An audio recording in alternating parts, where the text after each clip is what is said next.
So what is a class in Java? देखो, a class is a group of objects which have common properties. It's a template or a blueprint from objects are created. It's a logical entity. It can be physical. Right? ये कभी physical नहीं है. तो tangible जैसी चीज़ तो जरूरी नहीं है, intangible है. लेकिन tangible objects हैं. लेकिन जब हम कंप्यूटर की बात करते हैं तो सॉफ्टवेयर क्या है? Right? Like this, we are talking about a software. A class in Java contain what? Fields, methods, constructors, blocks, nested class and interface. Right? अभी ये आपकी 5 नई चीज़ें, अब इन 5 में बहुत ज़बरदस्त चीज़ें आने वाली हैं, बहुत कुछ होने वाला है. फील्ड्स क्या होता है? सबसे ऊपर के लेयर जो एक्सेस की जा सकती है या देखी समझी जा सकती है. Methods, constructor, blocks, nested class and interface. यानी नेस्टेड क्लास का मतलब ये क्लास के अंदर है तो ये क्लास के अंदर एक और क्लास है, तो ये सारी चीज़ रिपीट होगी ना फिर से. तो क्लास है तो फिर से फील्ड मेथड उसके भी आएंगे और उसके अंदर भी ये होगा. तो ये हो गया ना गहरा एकदम लूप में लूप. तो इसका सिंटेक्स क्या है? How to declare a class. Simple, class करके क्लास का नाम, फील्ड और मेथड बताने. राइट? कैसे? जैसे मैं अभी एक यहाँ पे एक क्लास बनाऊँ, तो अभी तक तो हमने बहुत सारी क्लास बनाई है. यहाँ पे क्लास बना रहे हैं हम डेमो. ठीक है ना?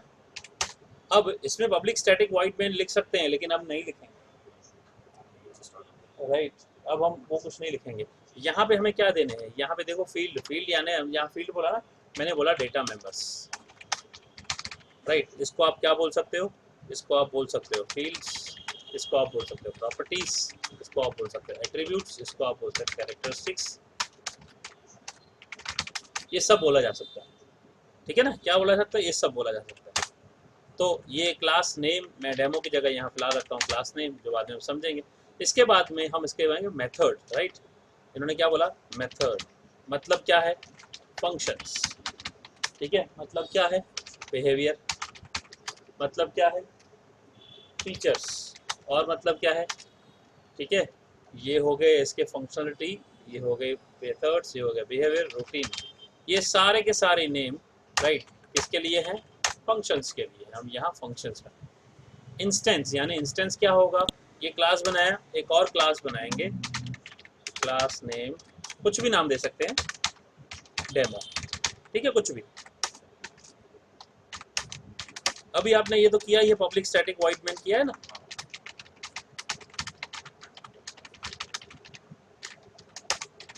तो आपने इंटीजर डिक्लेयर किया हुआ है कि नहीं, है ना? अब यहाँ पे क्या है? इंटीजर एक्स तो आपको पता है क्या चीज़ है. आपने ऐसे भी किया है, scanner SC is equal to new scanner. किया है कि नहीं किया? System dot in without knowing कि क्या चीज़ है ये. ठीक है ना? आपने सिर्फ यूज़ करना किया है. क्या कर रहे हो आप? ये क्या कर रहे हो? ये आप ऑब्जेक्ट बना रहे हो. राइट? ये SC क्या है? ऑब्जेक्ट है. किस क्लास का ऑब्जेक्ट है? स्कैनर क्लास का. अब हम क्या करेंगे? यहाँ पे लिखेंगे क्लास नेम. ठीक है? My object is equal to new class name.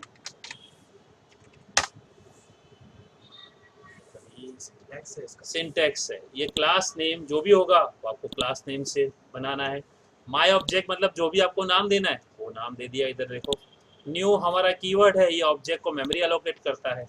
और इसका ये क्लास का कंस्ट्रक्टर है. कंस्ट्रक्टर क्या है हम समझेंगे. ये क्लास के कंस्ट्रक्टर में वैल्यू पास करते हैं. जैसे मैंने यहाँ 10, 20, 30 कुछ भी लिख दिया.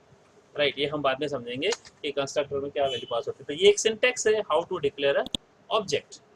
ठीक है ना? ऑब्जेक्ट बोले, इंस्टेंस करें, यहाँ पे डिक्लेयर करेगा कि वहाँ से इसको ये क्लास अलग जगह पे होगी और ये अलग फाइल में होगा. हो सकता है एक ही फाइल में हो, ऐसा भी कर सकते हैं एक ही फाइल में रखें, ऐसा भी कर सकते हैं दो अलग अलग फाइल में रखें. अब मुझे बताओ, स्कैनर क्लास आपकी फाइल में होती है कि आप इंक्लूड करते हो, इंपोर्ट करते हो ना, है ना? राइट? इसको भी हम इंपोर्ट बाद में, इसको पैकेज के थ्रू इंपोर्ट भी किया जा सकता है, सब कुछ किया जा सकता है. तो लेवल आगे बढ़ेंगे ना like this. So what we are doing, we are declaring a class, there is no main inside it, but here we are declaring another class which has a main as well as the object of this class. Right? ये syntax है. तो syntax को हम क्या कर रहे हैं? हम यहाँ पे define कर रहे हैं, बता रहे हैं. So what is instance variable?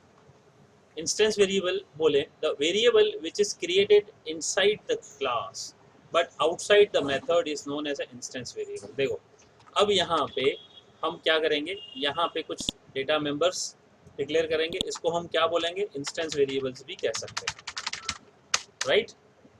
अब मैंने यहाँ, आप देखो नए टर्म्स आएंगे, आप कंफ्यूज हो जाओगे, मैं इसलिए सारे टर्म्स साथ में लिख रहा हूँ कि ये आए ये आए ये आए ये आए ये आए, कोई भी आए तो आप कंफ्यूज मत होना, बात एक ही होगी। इसलिए मेरे को जैसे जैसे वर्ड मिल रहे हैं मैं यहाँ लिखता जा रहा हूँ, ठीक है ना। तो variable which is created inside the class, inside class के अंदर बनाएंगे ना भैया, ठीक है ना। ये देखो ये जो आपने एक वर्ड पढ़ा यहाँ पे, राइट, वर्ड क्या पढ़ा, block. What's the meaning of block? Block होता है कर्ली ब्रैकेट से कर्ली ब्रैकेट के बीच का हिस्सा, इसको ब्लॉक कहा जाता है। ये ब्लॉक है मेन ब्लॉक, ये इसके अंदर एक और सब ब्लॉक है, इसके अंदर और भी हो सकता है, कितने भी हो सकते हैं, इसको हम बोलते हैं टेक्निकली ब्लॉक, ठीक है। टर्मिनोलॉजी जितनी आपकी क्लियर होगी उतना ज़्यादा आप अच्छी तरह से चीज़ों को समझ पाओगे। अब यहाँ वर्ड बोला है फील्ड्स, तो फील्ड्स क्या है, ये फील्ड ही है।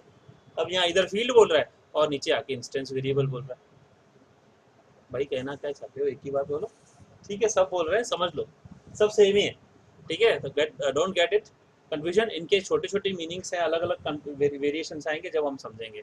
A variable which is created inside the class but outside the method is known as an instance। अब देखो outside the method का मतलब कुछ यहाँ पे हम मेथड बनाएंगे, क्या बनाएंगे, समझो हम बनाएंगे यहाँ पे void my function, ठीक है। तो अब एक दो वेरिएबल यहाँ भी हो सकते हैं और एक दो वेरिएबल यहाँ भी हो सकते हैं कि नहीं, राइट। तो ये जो है इसको इंस्टेंस वेरिएबल नहीं बोलेंगे, इंस्टेंस वेरिएबल हम इसको बोलेंगे जो मेथड के अंदर नहीं है लेकिन डायरेक्टली में, ठीक है ना। ओके देखो, instance variable does not gate memory at a compile time, बहुत इंपॉर्टेंट पार्ट है, याद रखो, right, does not get a memory at a compile time, जब आप कंपाइल करोगे उस समय इसको मेमोरी नहीं मिलती। It gets a memory at a run time when object or instance is created. अब देखो यहाँ एक और इंस्टेंस वर्ड आ रहा है, अब ये इंस्टेंस और इंस्टेंस वेरिएबल क्या आ गया, अब यहाँ पे इंस्टेंस किसको कहा जा रहा है, इसको आपको इंस्टेंस कहा जा रहा है। ये क्या चीज़ है, ऑब्जेक्ट है, इसको आप ऑब्जेक्ट बोल सकते हो, इंस्टेंस भी बोल सकते हो, ठीक है। तो वेरिएबल को मेमोरी कब मिलेगी, जब हम इसको ऑब्जेक्ट को क्रिएट कर रहे हैं, क्रिएट करने के लिए न्यू कीवर्ड यूज किया है, उस समय इसको मेमोरी मिलती है, किसको, इंस्टेंस वेरिएबल को। That is why it is known as a instance variable. Okay समझ में आया। Now method in Java, what's the meaning of method, right, वही चीज है in Java, a method is like a function which is used to expose the behavior of an object। अब देखो, अब method और फंक्शन दोनों में अंतर नहीं है, फंक्शन पता है ना, फंक्शन सिखाया था ना, राइट। अब क्योंकि ये क्लास के अंदर है तो इसको भी फंक्शन बोलेंगे और बाहर वाले क्लास के बाहर को भी फंक्शन बोलेंगे, ये फंक्शन है, राइट। तो फर्क डिफरेंशिएशन कैसे करना है, तो क्लास के अंदर जो फंक्शंस होते हैं ना उसको सिंपली रेफरेंस के लिए कहा जाता है। मेथड का मतलब क्या है, अच्छा क्लास के अंदर का फंक्शन है, समझ में आया। जब भी मेथड बढ़ा है इसका मतलब क्या है, क्लास के अंदर का फंक्शन है। जब फंक्शन बोलेंगे तो क्या होगा, भाई ये तो मेन के अंदर है, मेन क्या ग्लोबल फंक्शन है, राइट। तो टेक्निकली दोनों सेम है लेकिन टर्मिनोलॉजिकली हम अलग रखते हैं, टर्म्स अलग रखने के लिए पता चले कि भाई मेथड भी फंक्शन ही होता है, राइट। तो ये क्या है, in Java method is like a function which is used to expose the behaviour of object. Advantage of method क्या है, कोड रीयूजेबिलिटी होता है, कोड ऑप्टिमाइजेशन होता है, राइट। हम मेथड को रीयूज करते हैं कि नहीं करते, है ना, बार बार रीयूज करते रहे, इसीलिए उसको रीयूजेबिलिटी और ऑप्टिमाइजेशन के बेनिफिट्स मिलता है। तो मुझे बताओ, इंस्टेंस वेरिएबल और मेथड दोनों समझ में आए, कोई सवाल है, राइट। क्लास और इंस्टेंस ये सब चीज़ें बताया, व्हाट इज अ क्लास, इसके नाम बताया, मैंने समझ में आया। थियरी अभी प्रैक्टिकल कुछ नहीं लिया है, समझ में आ रहा है ये जो बताया अभी तक, कोई क्वेश्चन है नहीं, तो अभी हम आगे देखते हैं और क्या है, चलो उसके